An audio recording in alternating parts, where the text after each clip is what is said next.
پھر مزید آپ اب یہ خود پڑھیے گا، میں صرف آخری 17 نمبر پوائنٹ کی طرف جا رہا ہوں. جی ذرا دیکھیے، بالفرض یہ سب کچھ صحیح، پھر آفتاب کے داغوں کو زمین کے زلزلوں، طوفانوں، بجلیوں، بارشوں سے کیا نسبت؟ کیا یہ احکام منجموں کے لیے بے سروپا خیالات کے مثل نہیں کہ فلاں گرا یا جوڑ یا نچھتر کے اثر سے دنیا میں یہ حادثات ہوئے جس کو تم بھی خرافات سمجھتے ہو اور واقعی خرافات ہیں؟ پھر آفتاب کیا، یہ پوائنٹ دیکھیے، پھر آفتاب کیا امریکہ کی پیدائش یا وہیں کا ساکن ہے کہ اس کی مصیبت خاص ممالک متحدہ کا ہی صفایا کر دے گی؟ یعنی صرف امریکہ میں یہ کام ہوگا، صرف امریکہ ہی تباہ ہوگا، باقی دنیا کے ملک کیوں نہیں؟ یعنی اس نے صرف امریکہ کی ہی کیوں بات کی کہ باقیوں میں کیوں اثر نہیں ہوگا؟ اس کی وضاحت کیوں نہیں کی اس نے؟ کل زمین سے اس کا تعلق کیوں نہ ہوا؟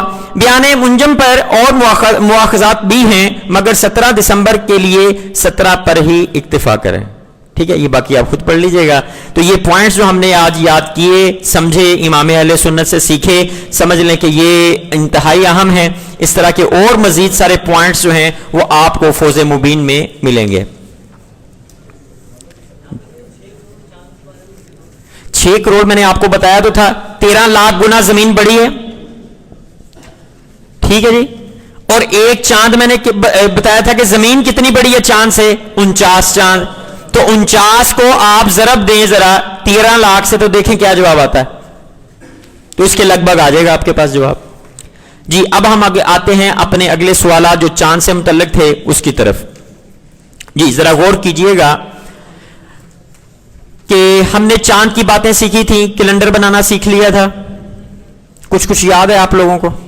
آپ کو بتایا تھا کہ اگر چاند کی عمر 22 گھنٹے تقریباً 22 گھنٹے ہو غروب آفتاب کے وقت اور 45 منٹ سے زیادہ دورانیہ ہو، یعنی سورج کے غروب کے بعد چاند 45 منٹ کے بعد غروب ہو رہا ہو، اس سے زیادہ اگر ہوں چیزیں جو ہماری کیلکولیشنز ہیں، تو کیا ہوتا ہے کہ چاند نظر آنے کا امکان ہوتا ہے. اگر اس سے کم ہو تو پھر ایسا چاند انسانی آنکھ سے نظر نہیں آتا. یہ جو معیار ہے، یہ والا جو 22 گھنٹے اور 45 منٹ والا، یہ ہم نے خود ہی بنایا ہوا ہے تجربات کی بنیاد پر. تو بہت سارے ماہرین نے جو تحقیق کرنے والے ہیں، کسی نے کوئی بنایا، کسی نے کچھ بنایا، کسی نے کہا نہیں جی یہ سورج اور چاند کا آپس میں درجہ جو ہے وہ 10 ہوگا تو پھر نظر آئے گا، 10 سے زیادہ ہوگا تو پھر نظر آئے گا، 10 سے کم ہوگا تو نہیں نظر آئے گا. کسی نے کہا 10.5 ہو، کسی نے کچھ کہا، کسی نے کہا کہ سورج یہ جس طرح سورج اور چاند یہ اس دائرے میں حرکت کر رہے ہیں، جس کے جو دائرہ سورج جو ہے وہ 1 سال میں پورا کرتا ہے اور چاند 1 مہینے میں پورا کرتا ہے، اس کے اندر جاتے جاتے جب سورج اور چاند کا آپس میں فاصلہ 10 درجے سے زیادہ ہو جائے گا تو پھر نظر آئے گا، اگر کم ہوگا تو پھر نظر نہیں آئے گا. اسی طرح غروب آفتاب سے کے وقت چاند اگر سورج سے 10 درجے اوپر ہوگا تو پھر نظر آئے گا. اس طرح کے اور بھی کئی چیزیں، ٹھیک ہے، وہ یعنی لوگوں نے بیان کی ہیں اور انہوں نے اپنے اصول بنائے ہیں جو کہ تقریباً 20 مختلف قسم کے ہیں. یعنی کسی نے کچھ کہا، کسی نے کچھ کہا، کسی کی یعنی ہر جو بندہ تحقیق کر رہا ہے وہ پھر اپنی رائے دیتا ہے. تو اس میں اختلاف بھی ہے کہ کوئی کہتا ہے کہ یار یہ نظر آئے گا، یہ نظر نہیں آئے گا. جی آگے چلتے ہیں کہ چاند ہم نے دیکھا. جی توجہ کریں، سب گفتگو نہیں کرنی ہے، اہم باتیں اب ڈسکس ہوں گی چاند سے متعلق. کہ چاند نظر آ گیا، مثلا ہم میں سے کسی کو نظر آ گیا تو اب کیا کریں؟ یعنی یکم کیسے ہوگی؟ یکم سرکاری اناؤنسمنٹ، اسلامی شرعی اناؤنسمنٹ جو ہے، یکم ہونے کا اعلان کیسے ہوگا؟ تو ظاہر ہے اگر آپ کو چاند نظر آیا ہے تو آپ کو کیا کرنا چاہیے؟ قاضی کے پاس جانا چاہیے، قاضی سے رابطہ کرنا چاہیے، قاضی کو اطلاع دینی چاہیے کہ مجھے چاند نظر آ گیا ہے. پھر اگر وہ آپ سے کچھ سوالات کرے، کچھ پوچھے یا کوئی بھی معاملہ ہو وہ تصدیق کرنا چاہے تو مزید آپ سے سوالات بھی کر سکتا ہے. ہو سکتا ہے آپ کی گواہی وہ قبول کر لے، ہو سکتا ہے آپ کی گواہی کو رد کر دے. سمجھ میں آئی بات؟ اب یہاں پہ بات یہ ہے کہ قاضی کون ہوگا؟ جانا کس کے پاس ہے؟ قاضی کے پاس. رابطہ کس سے کرنا ہے؟ قاضی سے. اب قاضی کون ہوگا؟ قاضی وہ ہوتا ہے شریعت اسلامیہ میں جس کو حکومت مقرر کرتی ہے. سمجھ میں آئی؟ جس کو حکومت یعنی کوئی بندہ یہ نہیں کر سکتا کہ ہم خود ہی جناب وہ کسی کو قاضی بنا دیں، آپس میں 100 200 500 یا 1000 بندے مل کے کسی کو قاضی بنا دے، تو ایسا قاضی جو ہے وہ قاضی نہیں کہلائے گا، بلکہ قاضی کون ہوگا؟ جس کو حکومت مقرر کرے گی، جس کو ریاست مقرر کرے گی، وہ بندہ قاضی ہوگا. ٹھیک ہے. اب چاند کے اوپر چونکہ پاکستان میں مرکزی رویت ہلال کمیٹی سرکاری طور پر قائم ہے، اور اس کا وہ قائم ہی اسی وجہ سے ہے کہ چاند کا کوئی بھی معاملہ ہو، چاند نظر آیا یا نہیں نظر آیا، تو یہ جو مرکزی رویت ہلال کمیٹی بیٹھی ہوئی ہے، اس کا جو چیئرمین ہوگا وہ کیا کرے گا؟ وہ فیصلہ کرے گا کہ چاند نظر آیا یا نہیں آیا. تو پاکستان کی حدود کے اندر، پاکستان کے اندر اگر کسی کو چاند نظر آتا ہے تو شرعاً کیا اس کے اوپر ضروری ہے کہ وہ مرکزی رویت ہلال کمیٹی کو رابطے میں لے، ان سے رابطہ کرے، ان کو بتائے، ان کو اطلاع دے کہ مجھے چاند نظر آیا ہے یا جو بھی صورتحال ہے. اب وہ مرکزی رویت ہلال کمیٹی چونکہ ریاست پاکستان کی ہے، اور اس کا حکم جو ہوگا وہ ریاست پاکستان کا حکم ہوگا اور وہی چلے گا.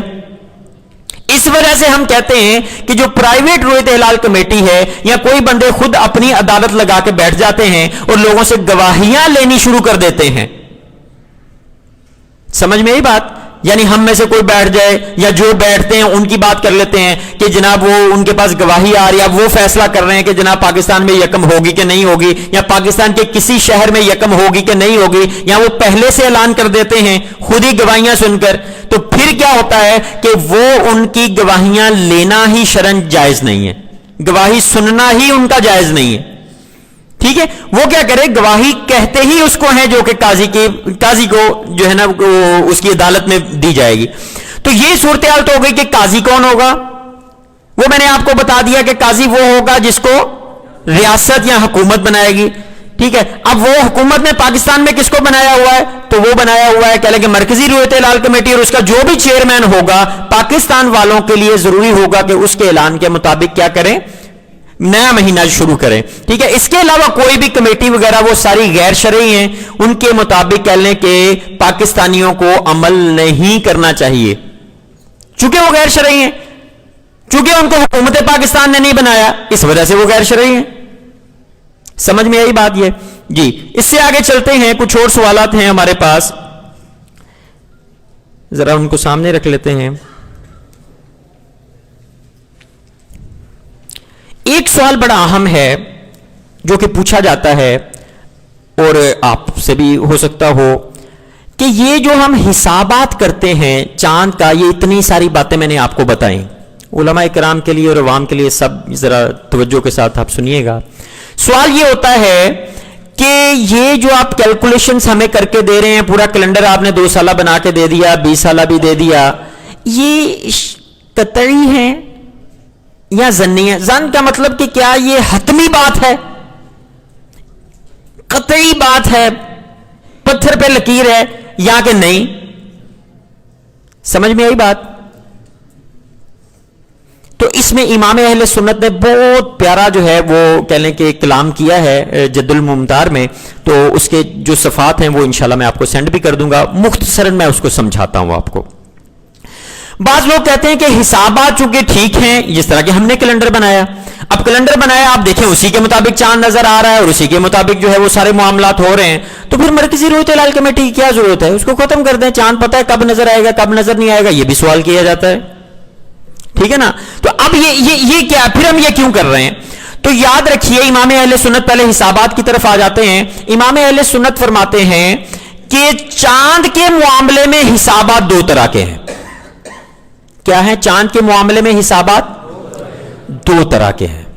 نمبر 1، ایک حساب یہ ہے چاند اور سورج کا چلنا. اب اس میں بھی علماء کرام کا اختلاف ہے. بعض کہتے ہیں کہ یہ جو حسابات ہیں یہ قطعی ہیں، بعض کہتے ہیں نہیں یہ ظنی ہیں. اب چونکہ اختلاف ہے، ہماری کتابوں میں بھی ہے، تو اس اختلاف کا حل امام اہل سنت نے نکالا. آپ نے اس کی وجہ بیان کی. آپ فرماتے ہیں کہ سورج اور چاند جو ہیں یہ حساب سے چل رہے ہیں. کیا چل رہے ہیں؟ یہ تو قرآن پاک سے ثابت ہے، الشمس والقمر بحسبان، یہ سورج اور چاند حساب سے چل رہے ہیں. اب یہ جہاں چل رہے وہ حساب ہم نے صدیوں کے تجربات کے بعد، فارمولوں کے بعد، یہ تحقیقات کے بعد وہ حاصل کر لیا، انہی کے مطابق ہم نے اوقات نماز کے کیلنڈر بنائے. یعنی ہم اوقات نماز کے کیلنڈر جو بنائے ہوئے ہیں وہ اس کی بنیاد کیا ہے پیچھے؟ یہ آیت قرآنیہ کہ سورج اور چاند جو ہے یہ حساب سے چل رہے ہیں. اب جب حساب سے چل رہے ہیں تو وہ حساب ہم نے معلوم کیا, کیلنڈر کا پتہ چلا کہ یہ طلوع کتنے بجے کرے گا, صبح صادق کب ہوگی, طلوع کتنے بجے ہوگا, سر کے اوپر کتنے بجے آئے گا, پھر عصر کا وقت کب ہوگا, مغرب کا کب ہوگا, عشاء کا کب ہوگا. یہ وہی حسابات تھے جو چاند اور سورج کے چلنے کا پتہ دیتے تھے. وہ حسابات ہم نے معلوم کیے اور پھر اس کے مطابق کیلنڈر بنا لیا, اور جب ہم نے کیلنڈر بنا لیا اور اس کے مطابق ہم نمازیں بھی پڑھ رہے ہیں, سحری افطاری بھی کر رہے ہیں. سمجھ میں آئی بات؟ تو جب آپ یہ کر رہے ہیں تو پھر آپ دوسری طرف کیوں نہیں آتے, چاند کے قمری کیلنڈر کے اوپر کیوں نہیں کرتے؟ تو اس کا جواب یہ ہے کہ سورج اور چاند کا چلنا جو ہے یہ تو حساب سے ہے, اس میں تو کوئی شک نہیں ہے, لیکن چاند کب قابل رؤیت ہوتا ہے؟ یاد رکھیے گا بات, کیا چاند کب قابل رؤیت ہوتا ہے, یعنی انسانی آنکھ سے نظر آنے کے قابل کب ہوتا ہے؟ یہ حساب جو ہے یہ تخمینہ ہے, یہ ظن ہے, یعنی اس کے اوپر کوئی پکی بات نہیں ہے کہ چاند باہر صورت نظر آئے گا ہی آئے گا یا چاند نہیں نظر آئے گا. سمجھ میں آئی بات؟ یعنی یہ جو 22 گھنٹوں والی بات کی یا میں نے آپ کو کہا 45 منٹ والی بات کی, اگر کوئی مجھے کہے کہ یہ حتمی ہے, یہ حرف آخر ہے آپ کا, اس کا مطلب کیا ہوا؟ اگر 21 گھنٹے 45 منٹ یا 58 منٹ ہو گئے ہیں تو کیا پھر چاند نظر نہیں آئے گا؟ اب میں چپ ہوں, یعنی میں نے تو 22 گھنٹے کہا نا, لکھ کے بھی دیا ہے, تو اگر 21 گھنٹے 58 منٹ ہو گئے ہیں تو کیا چاند نظر نہیں آنا چاہیے؟ پھر اس کے چونکہ 22 گھنٹے سے زیادہ والا نظر آئے گا, تو میں کہوں گا کہ نہیں ہو سکتا وہ بھی نظر آ جائے. یعنی میرا یہ اصول بھی پکا نہیں ہے. اسی طرح اور لوگوں کے میں نے بھی بہت سارا بنایا ہوا ہے. اچھا, اسی طرح کیا ہوا کہ یہ جو کیلنڈر آپ دیکھیں آپ کے نوٹس میں دیا ہوگا, ذرا نوٹس بھی ایک مجھے دیجیے.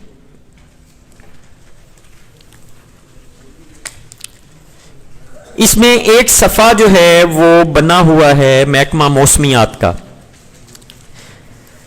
جی لکھا ہوگا Karachi Pakistan coordinate for the new moon of the year 2020.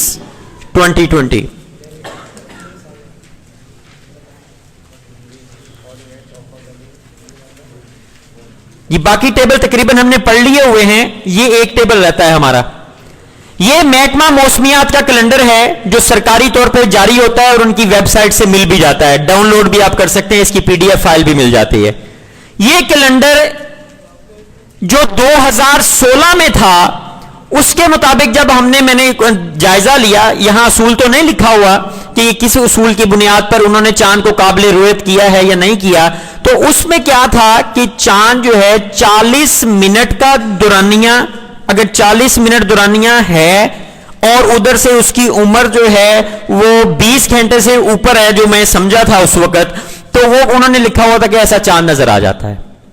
تو ایک چاند کے بارے میں جو کہ بڑی عید کا چاند تھا, 2016 کی بات ہے, میں لاہور میں کورس کروا رہا تھا تو یہی میں باتیں سمجھا رہا تھا.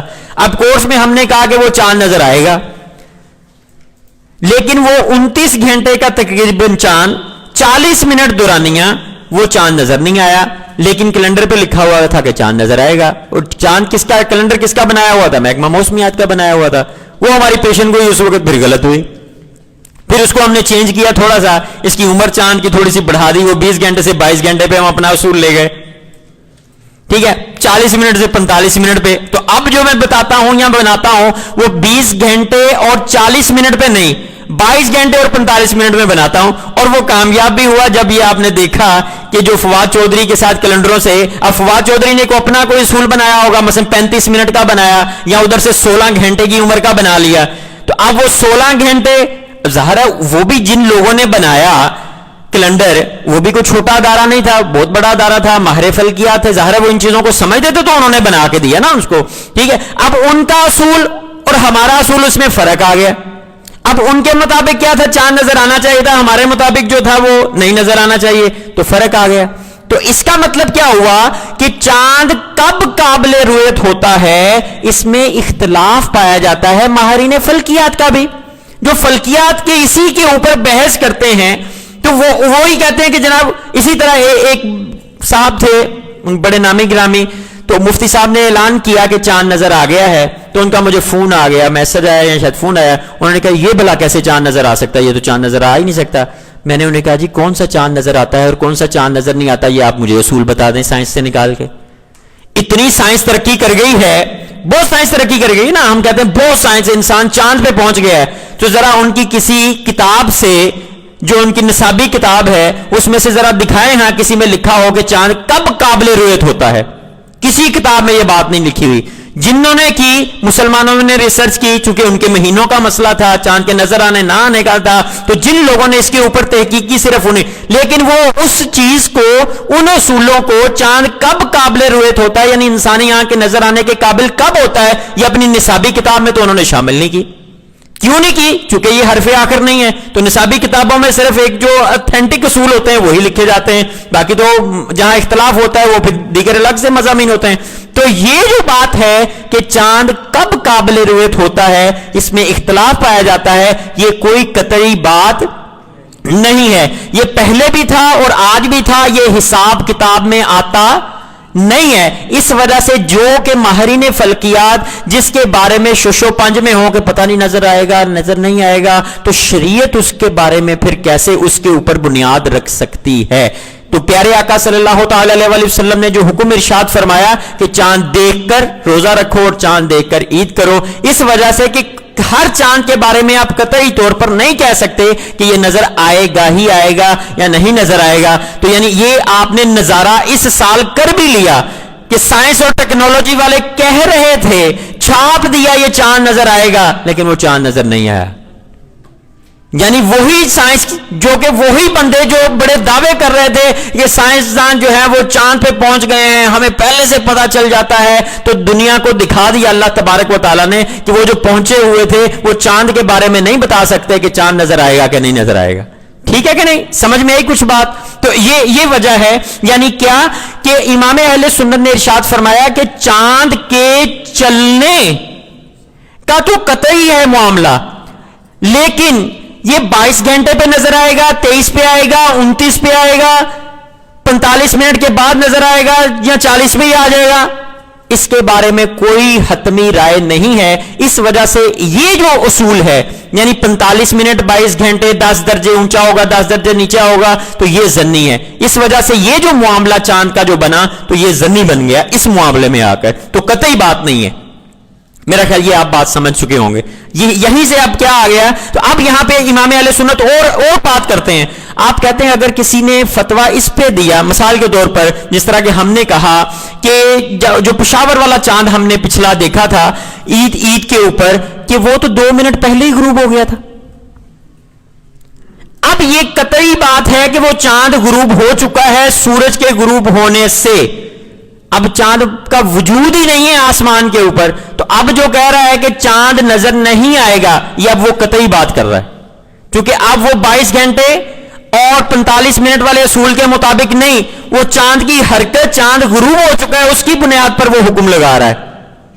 سمجھ میں آئی بات کہ وہ ہے ہی نہیں چاند، چاند ہوگا تو نظر آئے گا نا۔ میرا خیال یہ آپ بات سمجھ چکے ہوں گے۔ جی اب دیکھتے ہیں سوالات جو ہمارے ہیں۔ جی رؤیت ہلال کے ثبوت کے لیے حسابات یقینی ہیں یا کہ ظنی، یہ بھی آپ کو بتا دیا میں نے۔ پرائیویٹ رؤیت ہلال کمیٹیوں کی شرعی حیثیت کیا ہے وہ بھی ہم نے بات کر لی۔ اوقات نماز کے کیلنڈر جائز تو قمری کیلنڈر شرعن ناجائز کیوں، یہ بھی بات آپ کو میں نے سمجھا دی، کیونکہ قمری کیلنڈر جو ہے وہ حتمی رائے نہیں ہے، حتمی کیلنڈر جو ہے وہ نہیں بنایا جا سکتا۔ کیوں نہیں بنایا جا سکتا؟ کہ اصول ہی کوئی موجود نہیں ہے، یہ بھی اندازے ہیں۔ مثلا میں نے اندازہ لگا لیا کہ 22 گھنٹے 45 منٹ پہ نظر آئے گا، ہو سکتا ہے وہ نہ نظر آئے، ہو سکتا ہے اس سے پہلے کچھ دیر نظر آ جائے، لیکن اکثر ہمارا ابھی تک تو ٹھیک جا رہا ہے۔ تو اس وجہ سے جو سورج کا معاملہ ہے وہ اس کی حرکت قطعی ہے اور چاند کی بھی قطعی ہے، لیکن سورج کے لیے ہمیں وہ دیکھنا نہیں پڑتا۔ چاند طلوع ہو جائے، اس کا یقین ہو جائے تو کیا ہوگا، طلوع کا وقت ہو جائے گا، سر پہ آ جائے گا تو وہ ہو جائے گا، یعنی اس کو دیکھنا شرط نہیں ہے کہ سورج کو آپ دیکھیں گے تو پھر آپ نماز کا وقت شروع ہوگا، پھر آپ نماز پڑھیں گے، ٹھیک ہے۔ جبکہ اس طرف کیا ہے، چاند کے لیے نظر آنا ضروری ہے. اگر بادل ہو جائیں تو پھر بھی آپ مہینہ شروع نہیں کر سکتے, بلکہ کیا کریں گے, آپ 30 کی گنتی پوری کریں گے. جب یہ اصول شریعت نے ہمیں دیا ہے تو ہم نے اس کے مطابق چلنا ہے, نہ کہ کیلنڈروں کے مطابق کرنا ہے. یعنی ہم نے مہینہ کیسے شروع کرنا ہے, یہ طریقہ جو شریعت نے ہمیں دیا ہے ہم نے اس کے مطابق دیکھنا ہے. جی آگے دیکھیے, مرکزی رویت ہلال کمیٹی کا اجلاس 28 یا 30 تاریخ کو کیوں نہیں ہوتا؟ شریعت نے ہمیں 29 تاریخ کو چاند کی تلاش کا حکم دیا ہے, تو پھر 28 کو ایک دن پہلے کیوں کریں گے جی؟ اب اگر 29 کو نظر نہیں آیا تو 30 کو کرنے کی کیا ضرورت ہے؟ اگر نہیں نظر آیا تو 30 کی گنتی پوری کریں. چونکہ یہ بھی سوال آتا ہے, مثال کے طور پر پشاور والے کہتے ہیں, یا وہ ایک دن چونکہ پہلے اعلان کر دیتے ہیں جی ہمیں تو چاند نظر آ گیا, تو اس وقت بعض اوقات کیا ہوتا ہے, ہمارے ہاں 29 اگلے دن اجلاس ہونا ہوتا ہے, وہ ایک دن پہلے ہی اجلاس لے کے بیٹھ جاتے ہیں. سمجھ میں آئی بات؟ تو اب وہ ایک دن پہلے, تو ہمیں کہا جاتا ہے جی آپ کیوں نہیں ایک دن پہلے جو چاند آپ آج دیکھ رہے ہیں وہ ایک دن پہلے وہاں جا کے دیکھ لیتے آپ. تو وہ اجلاس بلانا ہی شرعاً ناجائز ہوگا. 28 کو کون سا اجلاس ہوتا ہے؟ 29 کو اجلاس ہوگا, تو جب 29 آئے گی پاکستان میں جب ہوگی تو اس کے مطابق ہم کریں گے. میرا خیال یہ بھی بات آپ کو سمجھ آ گئی. شرعی قاضی کون ہوگا؟ کیا شرعی قاضی کے پاس گواہی کو رد کرنے کا اختیار ہوتا ہے؟ یہ بڑی مزیدار بات ہے. وہ کہتے ہیں یار یہ دیکھیں کتنے بندے بیٹھے ہوئے ہیں, یہ اس کو بھی چاند نظر آیا, اس کو بھی آیا, اس کو بھی آیا, ایک مفتی صاحب ہماری گواہی نہیں مانتے. یار یہ بڑا مسئلہ ہے, یہ بہت بڑا, یعنی وہاں پشاور, مردان, نوشہرہ, چارسدہ, یہ سب جہاں پہ ایک دن پہلے روزہ عید ہوتا ہے نا, آپ ذرا ان سے پوچھیں, وہ یہی کہیں یار مفتی صاحب ہماری گواہی نہیں مانتے, یار پتہ نہیں ہم مسلمان نہیں ہیں, ہم پتہ نہیں کیا ہے یار, یہ پتہ نہیں یہ یا ہم جو ہے ان کے معیار کے مسلمان جو ہونے کا جو معیار ہے اس کے اوپر ہم پورے نہیں اترتے. پھر وہ آگے سے دلائل دیتے ہیں, دیکھیں یار سب سے زیادہ نمازیں ادھر KPK وغیرہ میں پڑھی جاتی ہیں, لوگ بھی زیادہ ادھر کرتے ہیں, پردہ بھی دیکھیں لوگ زیادہ. میں نے کہا یار یہ بات ٹھیک ہے, لیکن آپ مجھے صرف یہ بتائیں کہ اگر کوئی دعویٰ کرے کہ مجھے چاند نظر آ گیا ہے, اس کے مطابق اعلان کر دیا جائے, قاضی کے پاس یہ اختیار ہی نہ ہو کہ وہ کسی کی گواہی کو رد کر سکے. آپ میری بات سمجھ رہے ہیں؟ یعنی قاضی کی, کسی نے کہا چاند نظر آ گیا ہے تو قاضی کی کیا ضرورت ہے بھی چاند نظر آ گیا تو اعلان کر دو, حکومت اعلان کر دے. تو قاضی کیوں بنایا جاتا ہے؟ قاضی اسی وجہ سے بنایا جاتا ہے کہ اگر کوئی شخص دعویٰ کرے کہ مجھے چاند نظر آ گیا ہے تو وہ قاضی کے پاس جائے, قاضی جائزہ لے کہ کیا یہ بندہ ٹھیک بات کر رہا ہے یا نہیں کر رہا, کیا شریعت کے جو اصول, قواعد و ضوابط جو شریعت نے دیے ہیں کیا یہ بندہ ان کے اوپر پورا اترتا ہے کہ نہیں پورا اترتا ہے. اگر پورا اترتا ہے تو کیا کرے, اس کو قبول کر لے. اگر وہ مطمئن نہیں ہوتا, قاضی جو ہے وہ مطمئن نہیں ہوتا تو اس کو رد کر دے. تو کیا ہوا کہ اس کا کام ہی, قاضی کا کام ہی یہ ہے کہ اس نے جائزہ لینا ہوتا ہے کہ گواہی قابل قبول ہے کہ نہیں ہے.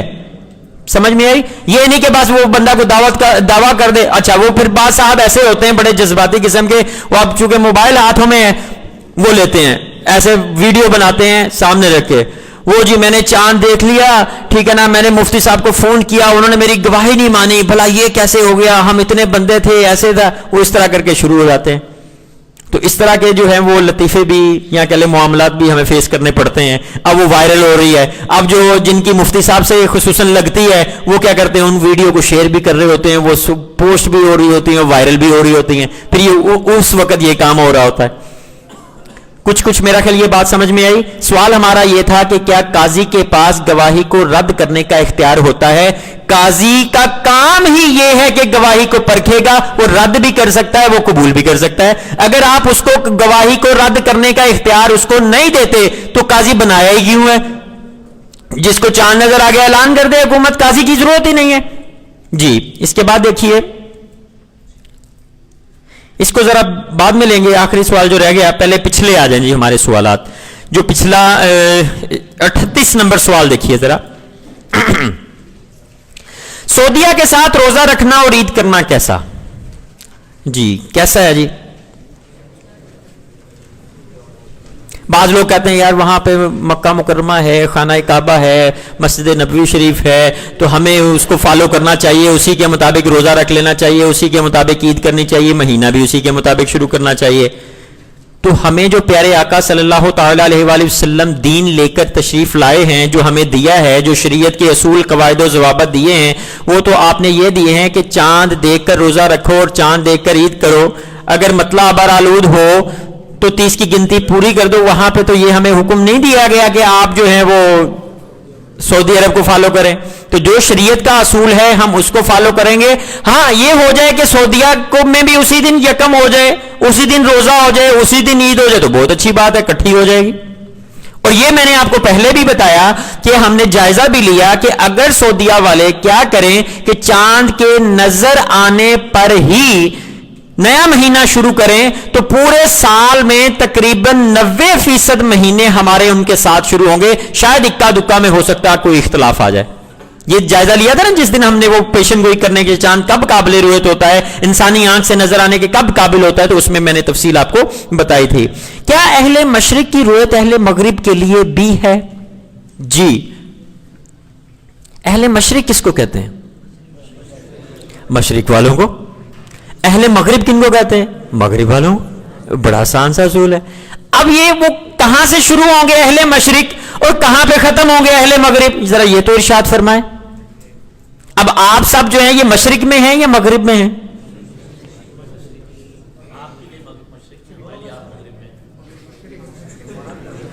یہ بھی بات ہے. کہتے جی مشرق میں ہیں. آپ سب مشرق میں بیٹھے ہوئے کہ مغرب میں بیٹھے ہوئے؟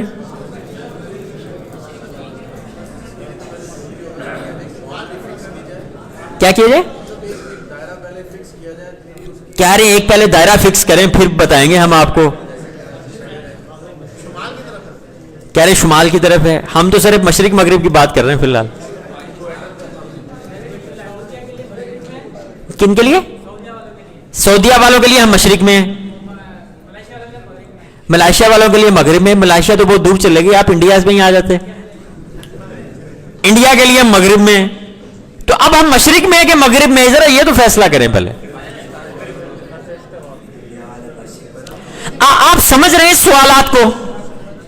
سوال سمجھ میں آ جائے نا تو پھر بندہ جواب تک کسی نہ کسی طرح پہنچ ہی جاتا ہے کہ یار ایسے نہیں ایسے. جی ذرا سنیے چونکہ یہ آگے کام استعمال ہوگا. مشرق کیا ہوتے ہیں اور مغرب کیا ہوتی ہے؟ اہل مشرق کون ہوں گے اور اہل مغرب کون ہوں گے؟ سب سے پہلے تو یہ ہے، خاموشی بھی، سب سے پہلے تو یہ ہے کہ ایک عالمی معیار مقرر کیا گیا ہے کہ مشرق کیا ہے اور مغرب کیا ہے. عالمی معیار کا مطلب کیا ہے کہ جو گرینج ہے یعنی لندن ہے اس میں گرینج اور وہاں پر ایک لائن اس طرح، یعنی کہہ لیں کہ جس طرح میں کھڑا ہوں تو یہ شمال ہو گیا اور یہ جنوب ہو گیا.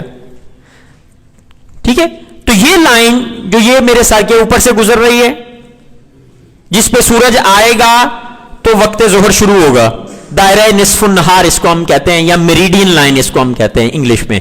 یہ لائن اور اسی طرح یہ زمین پہ بھی لائن، جس طرح ہم نے آسمانی خط استوا اور زمینی خط استوا پڑھا تھا جو کہ آدھا کیا کر دیتا ہے شمالی دنیا اور آدھی کیا ہو جاتی ہے جنوبی دنیا، جس کے اوپر سورج کیا کرتا ہے 21 مارچ کو آتا ہے.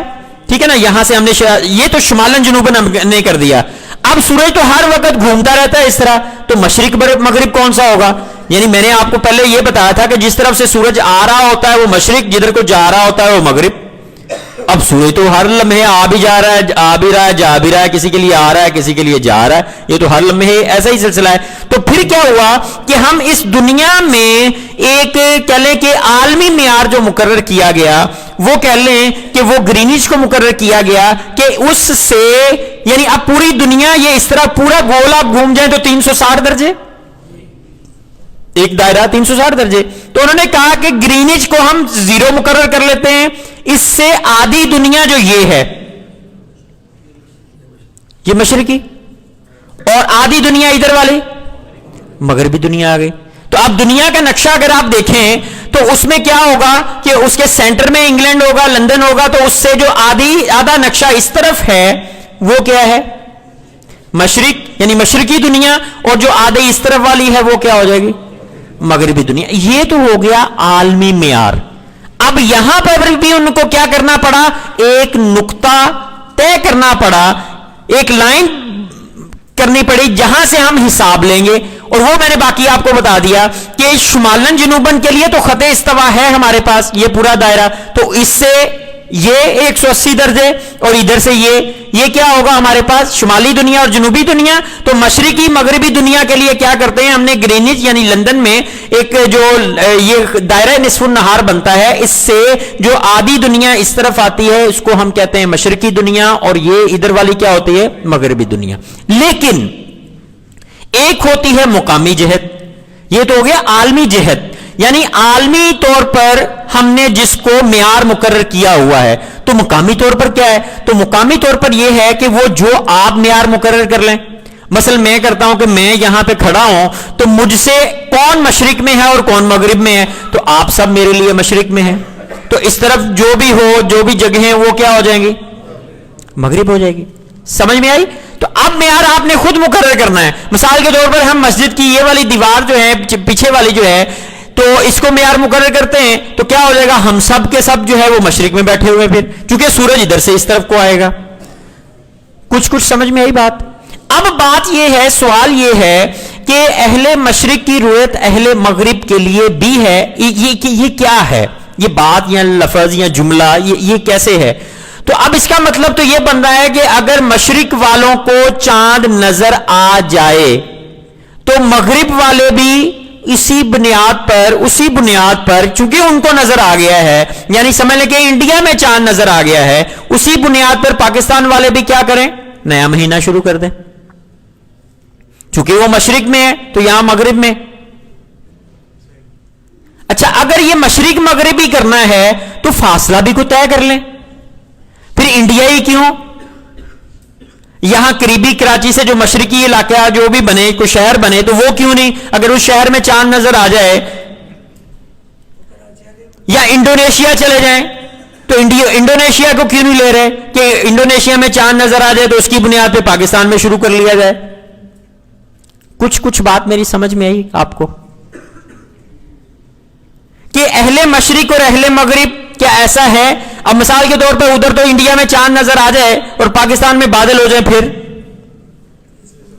تو اس کا مطلب کیا ہوا کہ اہل مشرق یا اہل مغرب جہاں پر جو قاضی ہوگا وہ قاضی اس چیز کا فیصلہ کرے گا کہ کیا دوسرے علاقوں کی، دوسرے شہروں، دوسرے ملکوں کی گواہی اس کے ہاں قابل قبول ہے کہ نہیں ہے، پھر وہ فیصلہ کرے گا. ٹھیک ہے، یہ ایک تھوڑا سا مسئلہ تھا جو میں نے آپ کو بتایا کہ مشرق مغرب، اور یہ جملہ آپ کو سمجھ جانا چاہیے کہ یہ کیا لکھا ہوا ہے. پھر اس کے بعد ہے کس عیسوی تاریخ کو کون سی اسلامی تاریخ ہوگی، یہ بھی آپ نے نکالنا سیکھ لیا ہوا ہے. کیا ایک ملک میں چاند نظر آنے پر دوسرے ملک والے اسی بنیاد پر یکم کر سکتے ہیں؟ انڈیا میں چاند نظر آ جائے تو کیا پاکستان والے یکم کر سکتے ہیں؟ کیوں نہیں کر سکتے؟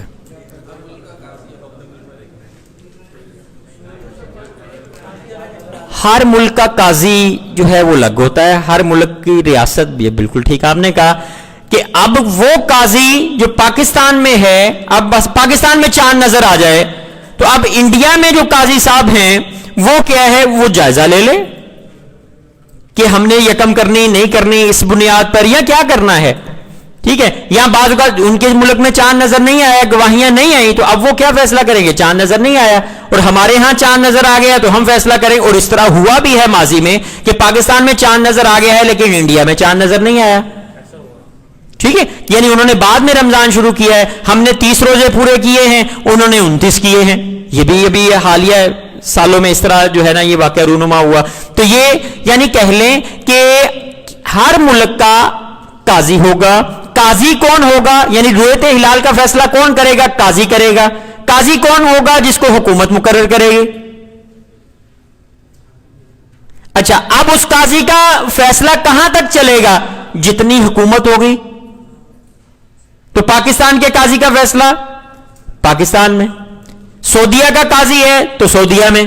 اب یہاں پہ وہ مسئلہ آ گیا جو یہاں سے سوال تھا کہ جو حج ہوتا ہے، جو عید ہوتی ہے، جو روزہ ہوتا ہے، تو پھر اس کا کیا حکم ہوگا؟ سعودیہ میں بغیر چاند دیکھے، انسانی آنکھ سے چاند نظر آئے بغیر روزہ ہونا، حج ہونا، یعنی یہ فرض عبادات کا ہو جانا، تو اس کا کیا شرعی حکم کیا ہوگا؟ تو اس میں ہم کہتے ہیں چونکہ وہ فیصلہ ان کی ریاست کا فیصلہ ہوتا ہے، ان کی عدالت کا فیصلہ ہوتا ہے، تو وہ کیا ہوگا؟ وہ ان کے رہنے والوں کے لیے اس پر عمل کرنا ضروری ہوگا.